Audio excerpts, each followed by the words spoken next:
Sejam bem-vindos a mais um podcast, o Mais BíbliaCast. Esse é o nosso segundo episódio, nós estreamos semana passada, estivemos aqui com o Joelcio falando aqui sobre essa série que nós estamos vivenciando tanto na igreja quanto aqui no podcast sobre teologia. Deixamos aquela forma de fazer para trás, né, onde era apenas no YouTube. Estamos aqui dentro do estúdio e essa transmissão aqui você tanto vê pelo YouTube quanto você pode ouvir pelo Deezer, pelo Spotify.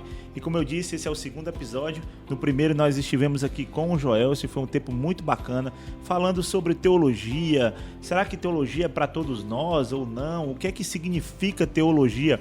Foi um tempo muito bacana. Se você não assistiu, se você não ouviu, te convido a ir lá, tanto no YouTube, de novo, YouTube, Deezer ou Spotify, escute, veja, porque foi muito bom. Hoje a gente está aqui para o nosso segundo episódio, estamos com um convidado muito especial, ele que é professor, doutor, Hamilton Pernick, mas também ele é teólogo, pedagogo, ele é esposo da Gabi, pai da Giovana. Seja bem-vindo, Hamilton.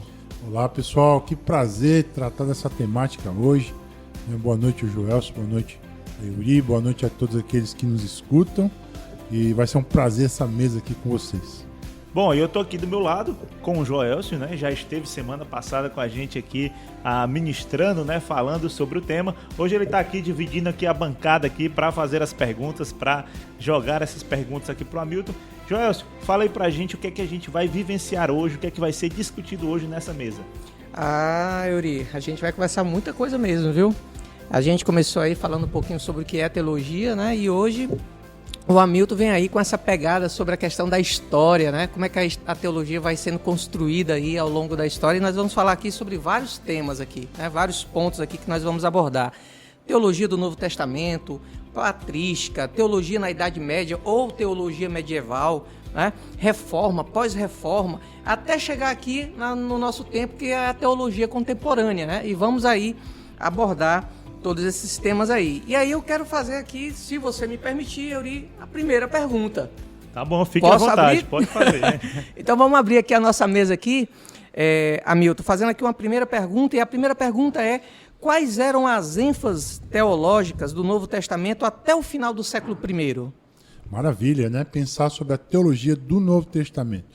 Para pensar sobre a teologia do Novo Testamento, a gente tem que pensar primeiro um pouco sobre a teologia do Antigo, né? Sobretudo a questão da esperança messiânica. No Novo Testamento, as páginas dos evangelhos começam após 400 anos do dito, abre aspas, fecha aspas, silêncio de Deus, onde não houve voz profética, né? De Malaquias a Mateus, nós vamos ter João Batista como o último dos profetas, porém, esses 400 anos são anos de luta política em nome do sacerdócio perdido, né? Então o Velho Testamento termina com a promessa messiânica, inclusive o Messias que viria para poder converter o coração dos pais aos filhos. Essa é a última promessa de Malaquias. E aí esse período abre descortina o momento do Novo Testamento, porque é aquilo que Paulo chama de a plenitude dos tempos, né? Gálatas 4:4 diz que Jesus veio na plenitude dos tempos, nascido de mulher, nascido de homem, né? De mulher, do gênero humano. E aí Jesus então vem no período perfeito que ele poderia ter vindo, né? A contribuição dos romanos sobre, do ponto de vista da lei, era um tempo do governo romano, não havia lutas e guerras, né? Roma havia dissipado todas as questões políticas e territoriais com, por exemplo, Cartago, com a África e outros países. Então, do ponto de vista da ênfase dos romanos, a questão do direito, né? Uma sociedade organizada administrativamente. Do ponto de vista do pensamento grego, nós temos a influência da língua grega, e por isso o Novo Testamento escrito em grego, para que isso pudesse, então, ser uma mensagem que alcançasse o eco de todo o império, né? A filosofia também, nesse tempo, escrita em grego, isso pode também abrir. Inclusive, a filosofia ela lança questões, né, a partir da filosofia clássica, por exemplo, Sócrates, Platão e Aristóteles, eles levantam as questões sobre o ser humano. Quem é o homem, né? Como ele apareceu aqui nesse mundo, o que é a ética, o que é ser justo, né? O que é viver de forma feliz, né? Por exemplo, Aristóteles. E as questões, então, levantadas por Sócrates, Platão e Aristóteles, Jesus responde nas páginas do Novo Testamento. Então eu diria que esse contexto inicial é preciso ser colocado do ponto de vista dos gregos e dos romanos, e também a influência judaica, seria uma terceira influência. E aí entra a esperança messiânica. A Torá, né, como o texto básico dos judeus da época, e a esperança messiânica. Então, acho que o Novo Testamento apresenta nas suas páginas iniciais a manifestação do Cristo prometido. Jesus é o cumprimento da profecia do Velho Testamento. Ele disse, eu não vim para abrogar a lei, mas sim para cumprir, né? Então, eu acho que essa é a primeira coisa. A esperança messiânica é uma tônica dos evangelhos e, como decorrência, o reino de Deus. É uma temática central nos evangelhos. O reino que foi prometido no Velho Testamento, que Deus seria o rei do universo. Jesus se materializa e ele é o reino em pessoa. Porém, conforme diz o George Lade, nós temos uma tensão entre o reino de Deus. O reino se manifestou, mas ainda não, né? Então a gente vê que Jesus começa através das curas, dos milagres, da ressurreição de pessoas, como Lázaro, por exemplo, e o reino se manifestou. Essas são as evidências do reino manifesto, mas ainda não, né? Essa é a tensão, quer dizer, há paz, mas não plena paz. Há vida, mas não a vida eterna. Há justiça, mas ainda a corrupção do mundo se manifesta, né? Então, acho que o reino de Deus ainda é uma temática muito importante nos evangelhos. Se a gente vai para as cartas de Paulo, eu acho que aí é uma tentativa de aplicação desse reino de Deus à vida da igreja, nessas diversas comunidades que começam a aparecer no Novo Testamento. E aí Paulo passa por essas igrejas, funda essas igrejas e utiliza as cartas como um instrumento de cuidado pastoral, eu diria, né? Então, Paulo funda as igrejas, mas ele não abandona as igrejas. Interessante isso. E ele usa as cartas para doutrinar, para cuidar. Eu diria que a temática central, talvez, dessas cartas seria a cristologia. Então, ele trata de quem é Cristo, como Cristo viveu, as implicações disso para nosso pensar, para nosso falar, para nosso viver, como a igreja ia se organizar, os impactos da igreja sobre a sociedade, né? Então a gente vê a cristologia, a gente vê também a eclesiologia, há uma organização de uma igreja, há uma liderança estabelecida, né? Então, se Cristo nos fez nova criatura, uma nação santa, então a gente tem uma maneira de viver e uma maneira também de influenciar a sociedade. E eu diria que, para finalizar, a gente pode pensar no Apocalipse, então, que é o descortinado da teologia do Novo Testamento, eu diria, né? Então, o Cristo prometido se manifesta e ele abre, então, as cortinas para o fim, mas que, na verdade, é começo. Então, acho que são temáticas centrais aí do Novo Testamento. Hamilton, enquanto você falava, eu estava aqui imaginando, né, você falando das cartas de Paulo, né, aquilo tudo que ele escreveu. Depois, a igreja ela continuou avançando. Então, como é que se deu essa teologia depois desse primeiro século? Ali no primeiro século a gente tem o que Paulo escreveu, a gente tem o que os apóstolos escreveram, mas depois, como se deu o restante? Maravilha, essa é uma pergunta interessantíssima, né? Então a gente entende pela história que João foi o último apóstolo, né, a morrer. Diz a tradição, né, o Eusébio de Cesareia, que é o historiador da igreja do 1º ao 4º século, ele nos traz essa informação, que João possivelmente foi o presbítero da igreja de Éfeso, né?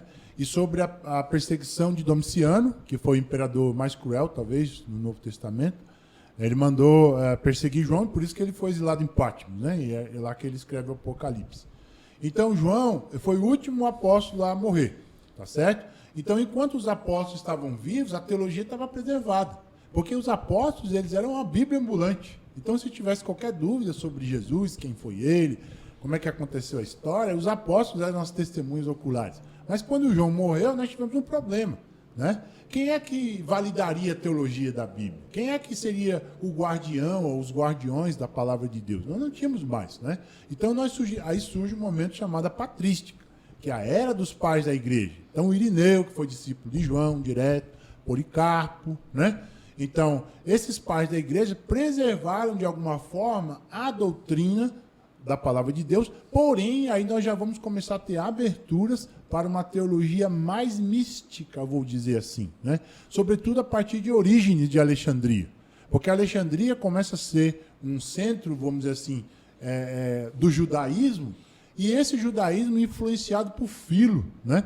Que abraçou a filosofia grega. Então, eu acho que aí a gente abre na patrística precedentes para uma teologia não mais ortodoxa, quer dizer, uma teologia centrada na palavra de Deus, né?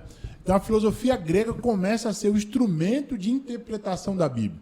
Não mais a Bíblia é interpretada pelos princípios do Velho Testamento, né, pelos textos do Velho Testamento, mas Filo de Alexandria e Orígenes, eu diria também, eles contribuem para que o texto perca o sentido que ele tem, o sentido original do autor.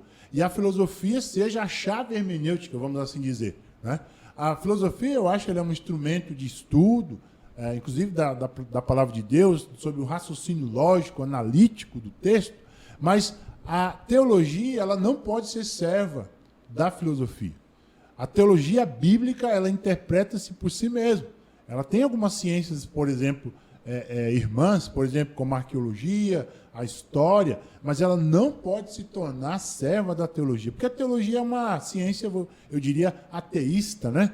Então não há perspectiva de Deus, a não ser alguns filósofos cristãos do tipo que vamos falar hoje, quando a gente tratar do período medieval, né? Mas ainda não estamos lá. Nós estamos falando de um período chamado patrística, em que a filosofia grega assume o comando, né, do método de interpretação da Bíblia, e aí nós vamos ter vários problemas. Por exemplo, vou dar um exemplo para vocês. Agostinho, quando ele pega a parábola do monte samaritano, através dessa interpretação, eu diria, mística, né, alegórica, a gente chama na história da interpretação da Bíblia, ele pega a parábola do bom samaritano e começa a dar sentido a cada elemento. Por exemplo, ele diz que o homem que veio de Jerusalém para Jericó, que desceu, né, é Adão, tá? Porque ele caiu, né? Então aí trata-se da queda humana. E diz que ele ficou meio morto. Aí trata dessa questão do ser humano, que talvez não teria tanta capacidade mais de se voltar a Deus por si mesmo, né?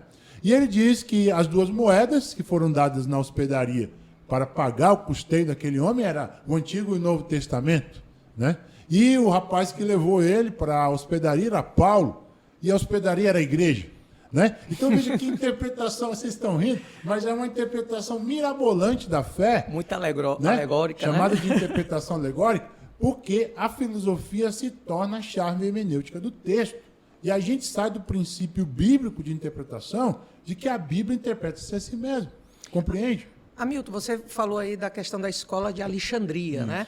Mas existia também outras escolas teológicas nessa época, né? Por exemplo, a de Antioquia, né? E um grande ponto de tensão entre essas duas escolas era justamente a cristologia, né? Como essa cristologia, então, ela nasce de forma a assegurar que realmente Cristo seria o Filho de Deus? Porque, por exemplo, a Alexandria não acreditava na questão da natureza humana de Deus, enquanto Antioquia defendia a ideia de que Cristo era 100% homem, 100% Deus. Como esse conflito ele nasce e se soluciona, né, dentro dessa teologia patrística? Maravilha. Quando a gente pensa na escola de Antioquia, que é uma outra abordagem, não uma abordagem, eu diria, alegórica, mas é o que a gente conhece como a interpretação histórico-gramatical, né? Então, a interpretação de Antioquia era uma interpretação que o texto ele é literal. Então, se era uma casa, era uma casa. Se era uma pessoa, era uma pessoa. Agora, onde é que entra o sentido literal? O sentido figurado, melhor dizendo. O sentido figurado está dentro do sentido literal. Quando o texto abre precedente, né? Por exemplo, quando a Bíblia diz que Jesus é o leão da tribo de Judá. Obviamente, isso é uma metáfora, né? Jesus não pode ser um leão. Mas existem características do leão, né? Características desse animal que estão na pessoa e na obra de Jesus. Isso sim. Então, quando o texto extrapola o sentido, eu diria, literal, aí a Bíblia abre precedente para o sentido figurado. Tá? Então, a escola de Antioquia, ela traz a abertura para pensar o texto de forma histórico-gramatical. Ou seja, é a história, é a gramática do texto, eu preciso analisar o verbo, o substantivo, né? O que se diz do sujeito, o contexto histórico, social, político, e é esse contexto quem dá o sentido. E aí, mas na verdade a discussão da cristologia ela vai se ampliar até o século IV, né?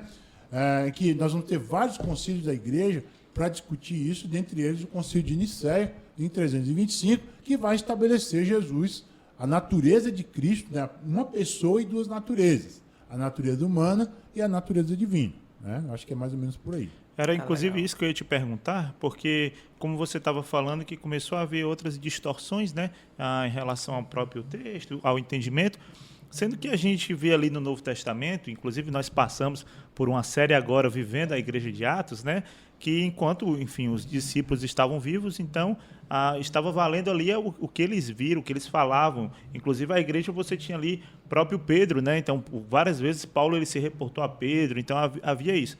Mas como você falou, de repente morreram, não haviam mais.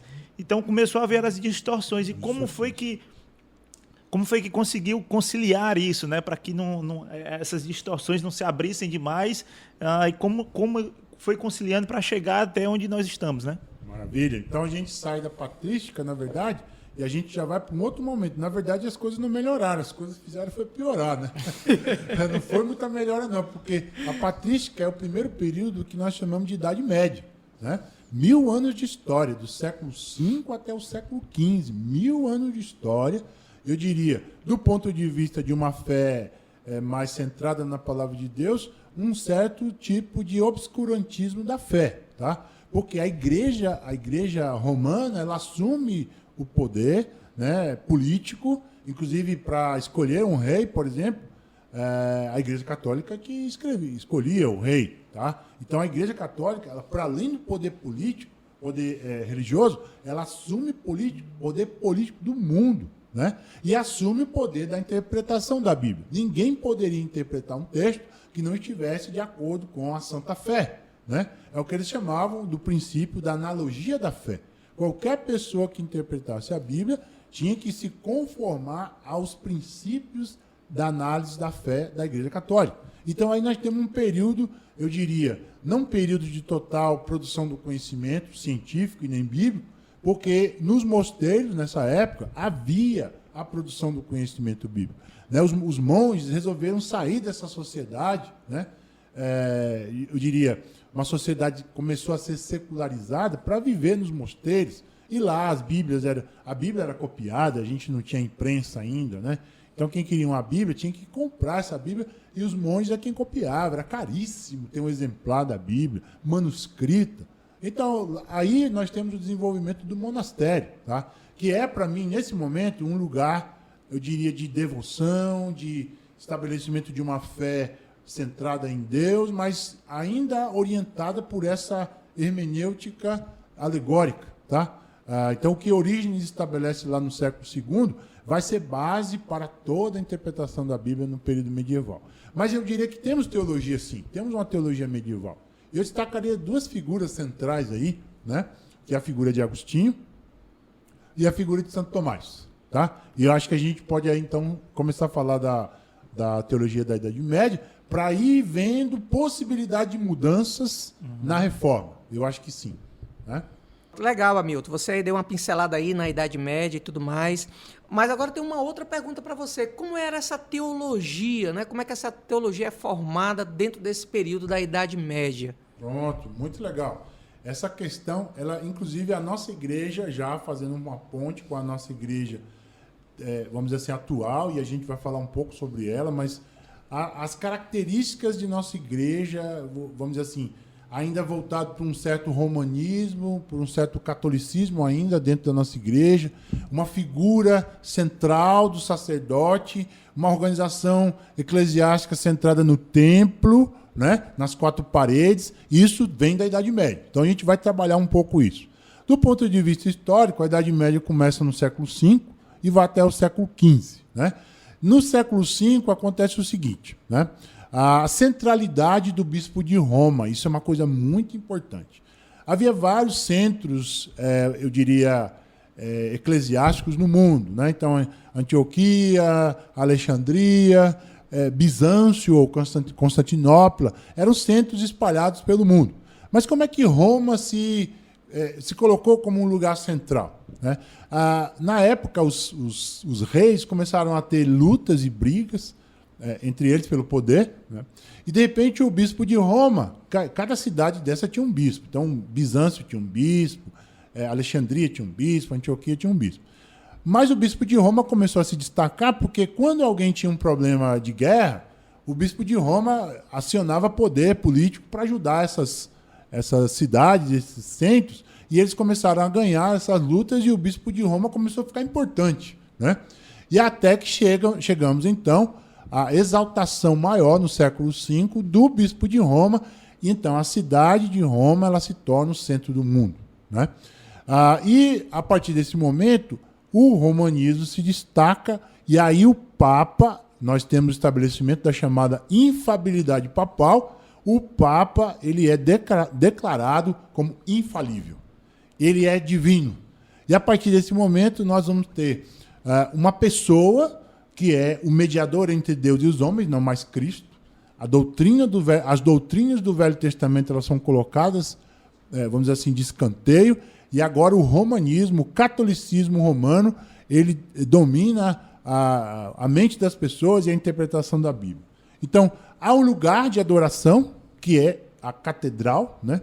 As chamadas catedrais, uma estrutura bastante, vamos dizer assim, imponente, né? Porque, mais ou menos como acontecia no Velho Testamento, o tamanho do meu templo é o tamanho do meu Deus, né? Então, quanto maior o meu templo, maior o meu Deus, e estou exaltando a ele. Salomão tinha isso na mente quando construiu o templo para Deus, né? Então, há um lugar da adoração, há um ofício sacerdotal único, vertical, o Papa é esse mediador, os bispos, e aí além dessa centralidade na pessoa, nós temos um processo de hierarquização dos ofícios. Aí temos o Papa, né, os bispos, os cardeais, e chega no membro, chega no leigo, né? Então, isso está na nossa igreja ainda. As pessoas que servem a igreja não são consideradas como, vamos dizer assim, importantes, mas há uma hierarquia dentro da igreja. A gente vê isso nas comunidades, né? É o pastor o centro, é o líder,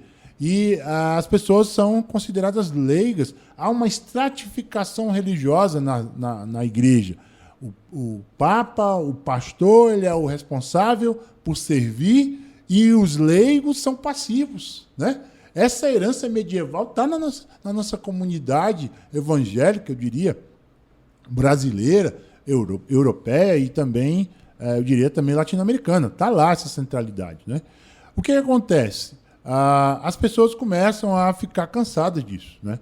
Inclusive porque Roma começa a oprimir as pessoas e os estados começam a se revoltar contra isso. Há um espírito nacionalista no mundo que começa a desafiar o poder de Roma, né? Isso lá nós estamos aí, começamos no século V, lá pelo século X, mais ou menos, o nacionalismo, e nós vamos ter no século XII, século XIII, os pré-reformadores que vão dar efervescência a esse debate, né?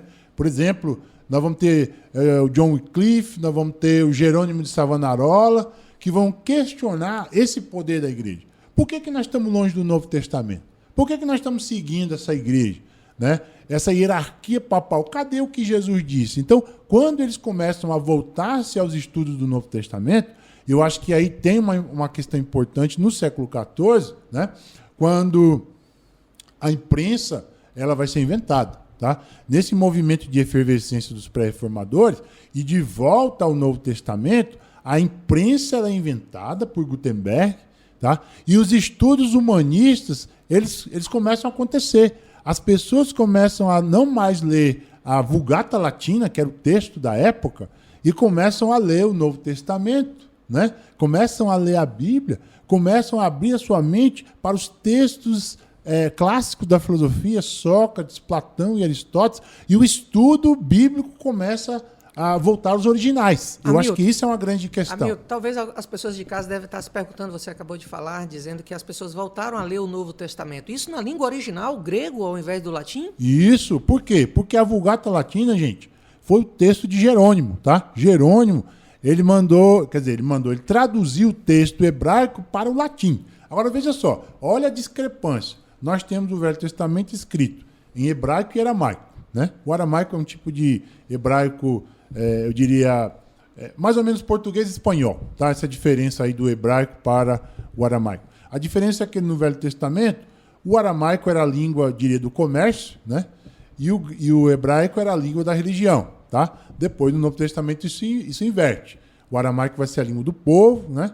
E o hebraico vai continuar sendo a a língua da religião, mas o aramaico era a língua do comércio, né, no Velho Testamento. Então o que acontece? O Jerônimo traduz para o latim esse texto chamado a Vulgata Latina, ou o latim vulgar, pega o texto hebraico e aramaico e traduz para o latim, né?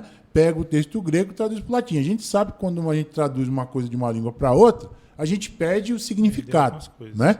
E, além disso, algumas doutrinas vão ser orientadas pela igreja, por exemplo, a partir desse texto latino. Mas e aí os originais, onde estão? Né? Então, a partir do século XIV, com os estudos humanistas, os estudiosos da Bíblia começam a estudar o grego e o hebraico. A partir daí, a gente começa a ter lampejos de uma teologia que começa a dar sinais de reforma, de mudança. Hamilton, fazer uma pergunta aqui. Você estava falando aí a respeito do contexto histórico, falando a questão dos estados, igreja e Roma, né, surgindo com essa ênfase, né, ali. Você acredita, aqui está falando do século V até o século XV, né? E aí a gente às vezes imagina que no século XVI dá aquele foco das indulgências, né? A pergunta que eu tenho para fazer é assim, entre esse século V e XV, você acha que essa questão da indulgência ela também favoreceu para que surgisse no século XVI esse movimento de reforma? Muito bem.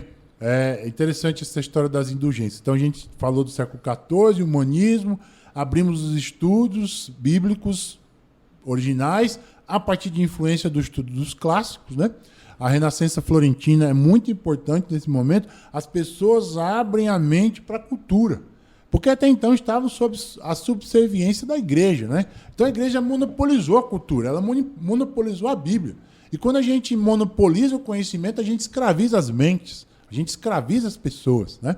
Então, a partir do século XIV, temos essa abertura. No século XV, esse movimento continua, os pré-reformadores, e no século XVI acontece o seguinte: o Papa Leão X resolve construir a Basílica de São Pedro, né? E ele estabelece uma chamada bula papal, escreve um documento que todas as pessoas que quisessem, por exemplo, poderiam comprar um terreno no céu. Imagina comprar um terreno no céu, né? E teriam seus pecados perdoados se pagasse por aquela bula, né? Isso foi chamado as indulgências. E aí isso começa a ser difundido no Império.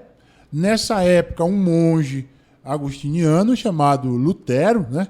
Ele começa a estudar o Novo Testamento, sobretudo a carta de Paulo aos Gálatas e Romanos.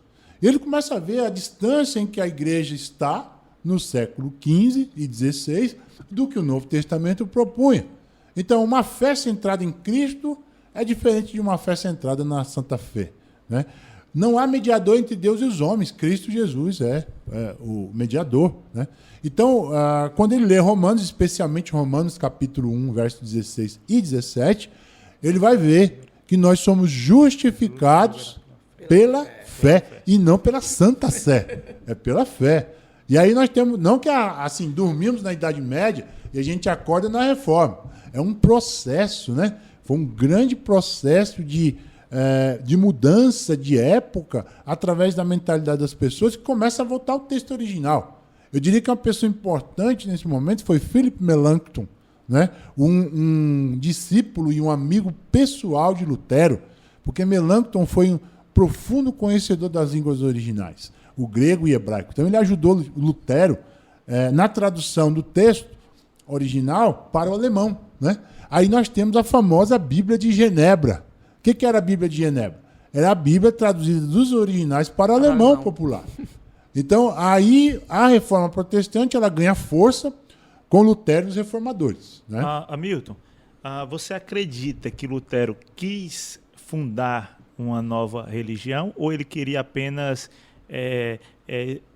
acabar com aquilo que estava ruim na religião a qual ele pertencia? Muito bem, boa pergunta, né?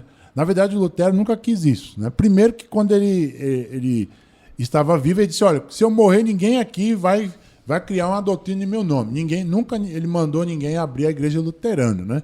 Mas a igreja luterana é uma herança dos princípios e dos postulados de Lutero. Mas veja só, quando ele sabe dessa história do Leão X e fica sabendo das indulgências, ele está estudando.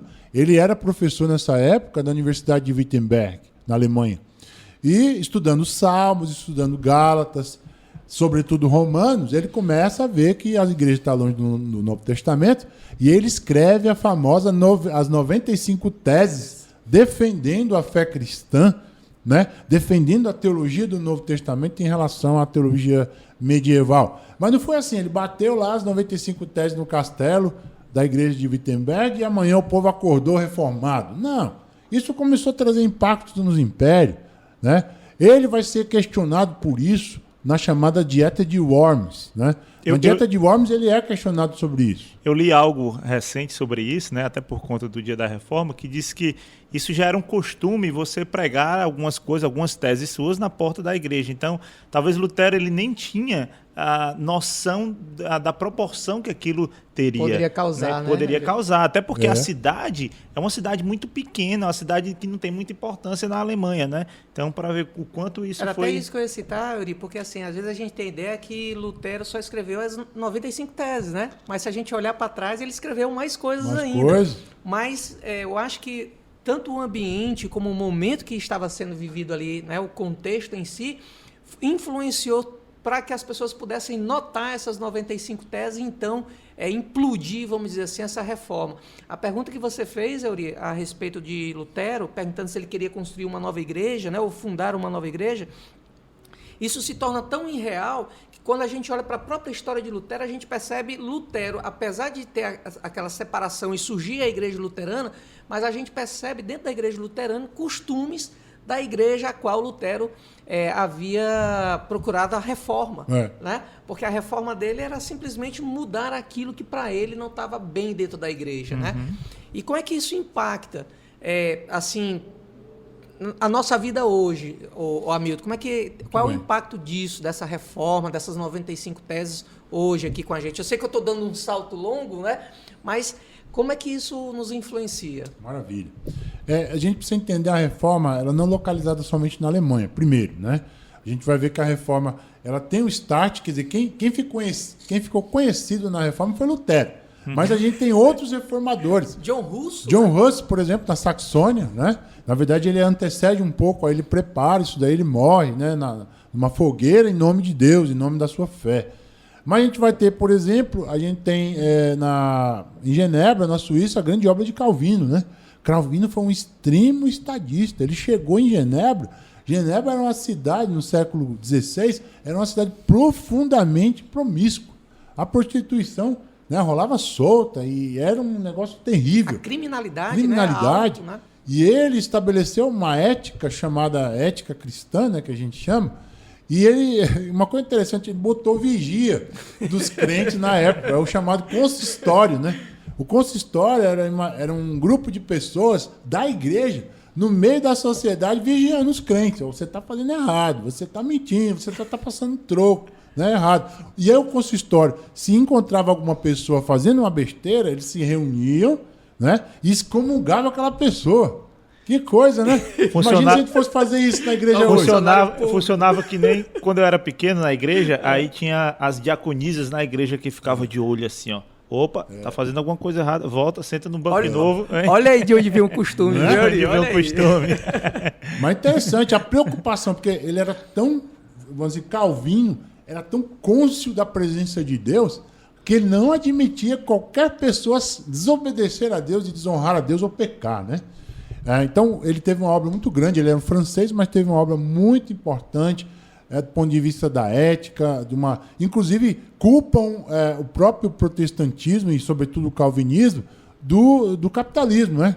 O Max Weber escreve um livro chamado A Ética Cristã e o Capitalismo, dizendo que os protestantes foram culpados pelo desenvolvimento do capitalismo, porque o protestante não bebe, né? Não faz farra, não gasta dinheiro. Então, todo o dinheiro, inclusive os empresários da época, eles pegavam o lucro e reinvestiam na produção e reinvestiam nos funcionários. A chamada PL, né? Participação dos lucros, foram os protestantes que inventaram, tá certo?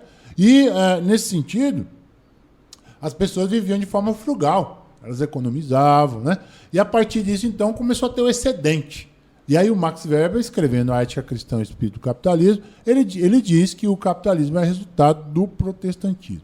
Mas, além disso, a gente tem nós vamos ter Calvino, né, em Genebra, nós vamos ter John Knox na Escócia, e ele se torna aí o pai do presbiterianismo. Então, se você quer conhecer um pouco a história da igreja presbiteriana, você tem que estudar John Knox, uma fé, diria assim, reformada, calvinista, tá certo? E eu diria que esses autores da Reforma Protestante, eles trazem uma coisa importante para a gente, que é a centralidade da palavra, né? A gente conhece os solas, né? A sola Escritura, sola Fides, solo Christus, soli Deo Glória, e isso são princípios, são pilares da fé. É só Cristo que salva, é só a palavra de Deus, a centralidade da fé, né? É só Jesus. Agora, o que a gente tem ainda na reforma, e a gente não resolveu na reforma, é porque a reforma é a reforma da palavra, não é a reforma da eclesiologia, não é a reforma da organização da igreja, tá? Por isso que a igreja ela tem uma reforma do ponto de vista da palavra, mas a estrutura dela continua.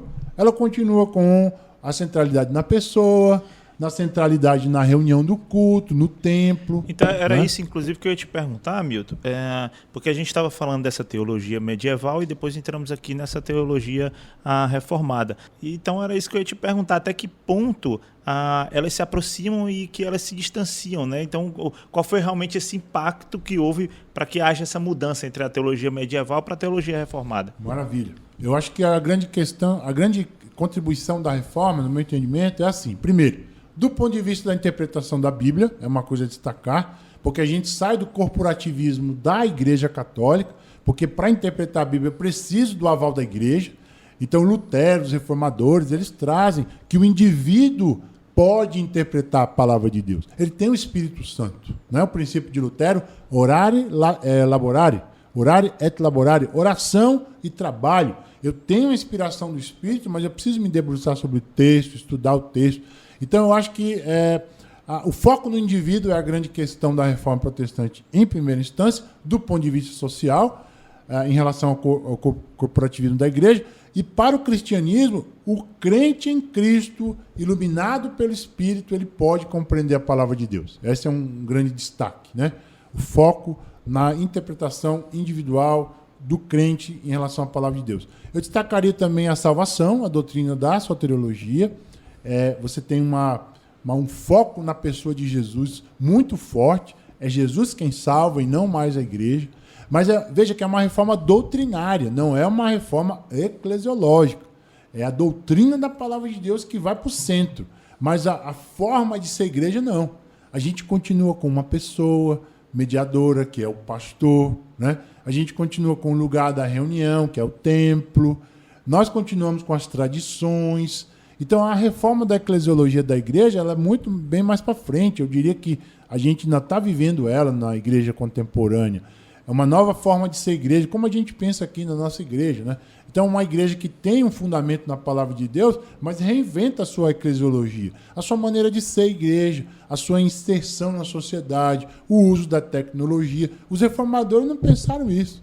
Os reformadores queriam reformar a palavra, é uma reforma da palavra. Não é uma reforma, eu diria, da eclesiologia e não é uma reforma do espírito. Porque o avivamento, os grandes avivamentos vão mais para frente, no século XVII, por exemplo, né? O primeiro grande avivamento com Charles Finney, né? Por exemplo, e depois o segundo grande avivamento com George Whitefield, Wesley, né? Jonathan Edwards. Aí eu diria que nós temos a reforma do Espírito. Então, no século XVI nós temos a reforma da palavra e no século XVII nós teríamos então a reforma do Espírito. O que seria essa reforma do Espírito, né? Seria, de repente, alguém em casa pode estar pensando assim, alguém está mudando o Espírito Santo, alguém está fazendo alguma coisa. O que é essa reforma e como ela age dentro da igreja? Muito bem. Eu diria que nós temos uma volta à vida devocional. Né? Eu acho que aí a teologia ela assume o papel da devoção. Porque mais para frente nós vamos ter, por exemplo, no século XVIII, com o iluminismo francês e alemão, e depois o racionalismo do século XIX, o apagar desse espírito na igreja, porque a Bíblia vai ser dissecada nas universidades europeias. A Bíblia vai ser vamos dizer assim, um texto dissecado, Deus vai ser dissecado, como se Deus pudesse ser colocado num laboratório, analisado num tubo de ensaio. Né? Então o racionalismo e o iluminismo vão trazer Deus à margem da história, a tal ponto que a gente vai ter, no século XX, por exemplo, o Nietzsche dizer que Deus morreu. Então Deus não tem nenhuma... As doutrinas deístas, por exemplo, que Deus... É como se Deus criasse o mundo como um relógio e desse corda e deixasse o universo se desenvolver por si mesmo. Tá? Então as doutrinas deístas, deísmo em inglês. Mas eu diria que a gente pode pensar nessa reforma como uma reforma da palavra. E o século XVII como uma reforma do espírito. Os pietistas na Alemanha, né? Os puritanos na Inglaterra, eles vão trazer essa preocupação da teologia que tem impacto na vida. Né? Porque o que eu penso de Deus tem que impactar meu cotidiano. Não consigo ver uma separação entre razão e emoção, ciência e fé, e a teologia e a devoção, não é possível. Então, quando você fala a respeito dessa reforma de espírito, na verdade, você está falando de uma teologia mais prática, mais vivencial. Eu diria. Hamilton, a gente já falou aqui, né, dos pais da igreja, então depois a gente passou ali por Santo Agostinho, Tomás de Aquino, chegamos em Lutero, falamos de Calvino, foi a época ali do pietismo também, mas quando foi que chegou até nós, assim? Porque a gente está falando ali daquela teologia formada ali naquele berço europeu, né? A gente está falando ali França, Alemanha, Inglaterra, mas quando foi que chegou aqui no Brasil, em que época foi, enfim. Maravilha, então a gente já chega já na nossa história contemporânea. Eu diria que a gente precisa pensar, para chegar no Brasil, que a teologia inicialmente ela é europeia. Né? Então os grandes teólogos são alemães, são franceses. E para chegar no Brasil, a gente tem que pensar no século XVI, ainda no contexto da Reforma, que a reação da igreja, que nós chamamos de contra-reforma, a igreja teve várias ações para tentar parar o protestantismo nessa época, no século XVI. Dentre elas, por exemplo, nós temos a Inquisição, a chamada, abre aspas, fecha aspas, Santa Inquisição, que de santa não tinha nada, né? Mas quiseram parar e mataram várias pessoas, né? Sobretudo na Europa e na Espanha, foi terrível, né? As torturas em relação a isso. O Index foi uma lista de livros que as pessoas não poderiam ler. Imagina você proibir as pessoas de ler, né? Quer dizer, eu vou controlar o que as pessoas leem. Dentre eles, por exemplo, o livro de Aristóteles não poderia ser lido. Né? Se você assiste aquele filme da Rosa, por exemplo, conta muito essa história, né? Todas as pessoas que liam Aristóteles morriam. Por quê? Porque quando eles passavam as páginas, tinha veneno no livro. Então eu faço assim, vou lendo e daqui a pouco eu leio e morro. Vou beijando o veneno. Então a igreja colocou essa história de proibição de alguns livros, né? No Conselho de Trento, para poder então estabelecer algumas doutrinas, tá? Que pudessem ser colocadas na igreja de novo, como, por exemplo, a Ascensão de Maria, por exemplo, a questão do purgatório, né? Algumas doutrinas foram discutidas no concílio e foram proliferadas então para avanço do catolicismo e o protestantismo se colocar à margem. Uma outra ação foram as chamadas missões, né? As chamadas missões jesuítas, comunidade de Jesus, chamada e organizada e fundada por Inácio de Loyola. Tá? O que acontece? Essas missões do século XVI, elas tinham, vamos dizer assim, uma inclinação militarista, de conquista da terra, de amplitude da terra para a igreja. Então, essas terras conquistadas, elas iam para as contas da igreja católica. Então, dentre essas terras, eles chegaram à chamada terra a ilha de Vera Cruz, ou terra de Santa Cruz, no nosso país. Então, eu diria que os primeiros professores de teologia do país, da nossa terra, foram os jesuítas. Tá? É uma herança católica que fundamenta a nossa maneira de pensar. Então, toda aquela hierarquia que nós falamos na medievalidade, ela está estabelecida na teologia dos jesuítas. Tá? Bom, aí nós temos século XVI, século XVII, no período da colônia. Tá? Então, todo esse período colonial do século XVI até o século XIX, XVIII, mais ou menos, a gente tem essa influência dos jesuítas. No Império, as pessoas vão se abrir mais para os estudos iluministas, e aí os jesuítas vão perder terreno. Tá? Chamada Reforma de Pombal, o Marquês de Pombal traz as influências iluministas para o Império, e aí há um processo de redução da influência católica. Tá? As pessoas começam a abrir-se mais o ateísmo começa a se desenvolver. Mas antes disso teve uma tentativa dos protestantes holandeses, né? Isso. Mas que acabou que não vingou também. A reforma holandesa, nós tivemos isso, né? No século XVIII, aí, mais ou menos. Acho que chega ali pela área de Recife, né? Isso. Né? Inclusive, nós temos alguma influência aqui também no Ceará, né? Agora, a grande questão vai ser o século XX, tá? O protestantismo, o pentecostalismo, na verdade, né?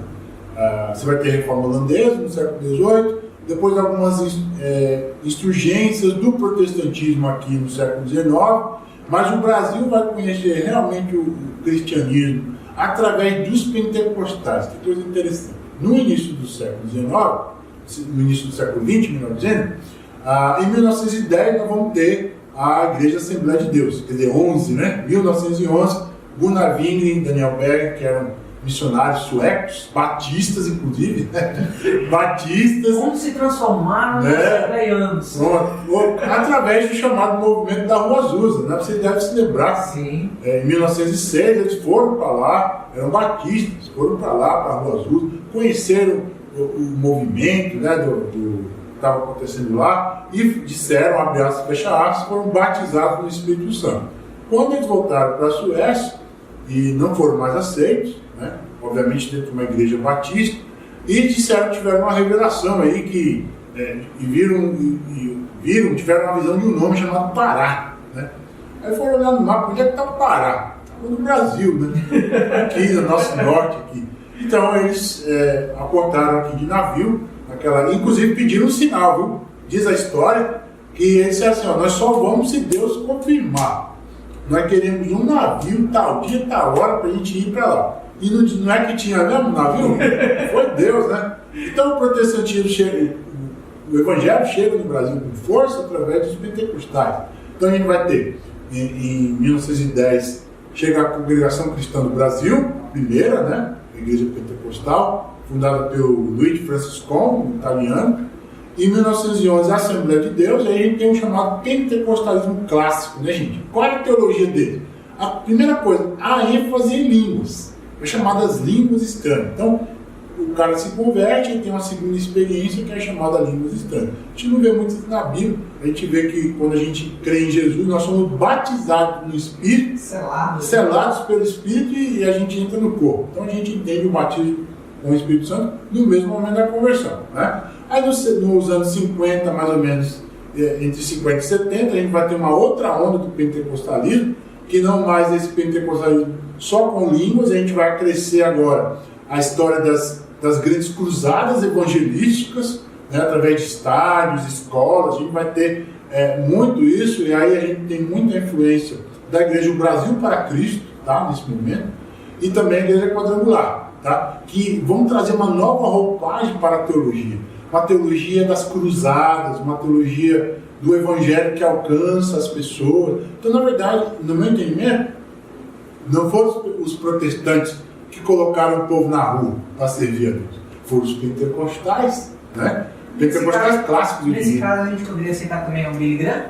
Sim, ele está dentro desse movimento. Então, aí já é um protestantismo que já não vem mais da Europa, já vem dos Estados Unidos. Do americano, isso. A gente sai de uma influência europeia. Até então a gente tem batistas suecos e tem o italiano Luigi Franciscon, ainda é Europa. Nos anos 50, 60 e 70, não, já é uma influência americana. Então a gente recebe um evangelho americanizado. Isso é legal e mais ou menos não legal, porque os americanos eles queriam colocar a cultura deles aqui no nosso país.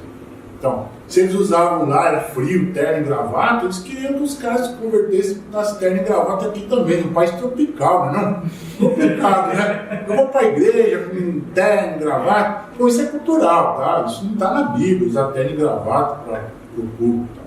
Mas aí a gente vai para os anos 70 agora, que iniciamos o último momento dessa questão contemporânea, que é o chamado neopentecostalismo, tá? A partir dos anos 70, com a Igreja Universal, o Reino de Deus, e também a Igreja do cunhado dele, fugiu o nome agora. A Igreja Internacional da Graça, e desdobra-se nos anos 70 e 80. Nos anos 90, a Igreja renasce em Cristo. Então a gente tem o primeiro momento do neopentecostalismo no Brasil. É aí que surge então a teologia da prosperidade. Isso, exatamente. O que eles fazem? Eles pegam a história das línguas do pentecostalismo clássico, associam aquilo que foi acrescido, que é o evangelho em grandes estádios, né, em grandes aglomerados, e agora acrescentam algumas doutrinas extras aí, do tipo, por exemplo, a teologia da prosperidade, né, a chamada quebra de maldições, batalha espiritual. Então é um tipo de cristianismo um pouco mais mistificado, eu diria, né, que está na nossa igreja. As influências estão aí, quer dizer, a rosa ungida, que vai espantar o mal olhado da minha casa, o sal grosso. Então me parece que agora, no nosso evangelicalismo do século XXI, a gente tem essas heranças ainda. Então temos herança de um catolicismo ainda, existe uma centralidade na pessoa e no lugar ainda. Nós temos ainda uma influência, eu diria, neopentecostal também, de lugares sagrados, de pessoas sagradas e de práticas místicas dentro da igreja. Essa é a minha preocupação, né? Porque as coisas, elas não têm unção. Quem tem unção são as pessoas. Isso me parece, Hamilton, muito mais uma estratégia, vamos dizer assim, de marketing, para poder conquistar talvez aqueles fiéis que eram oriundos do candomblé, enfim, que eram oriundos dessa coisa mística, né? Então eu vou também apresentar o místico para ganhá-los, né? A nossa fé, quer dizer, a nossa brasilidade, gente, nós temos herança africana, indígena e europeia, né? Então a teologia europeia, a centralidade católica na nossa maneira de pensar, quer dizer, o nosso imaginário religioso, grosso modo, ele é católico, né? Ele é católico romano, sobretudo, né?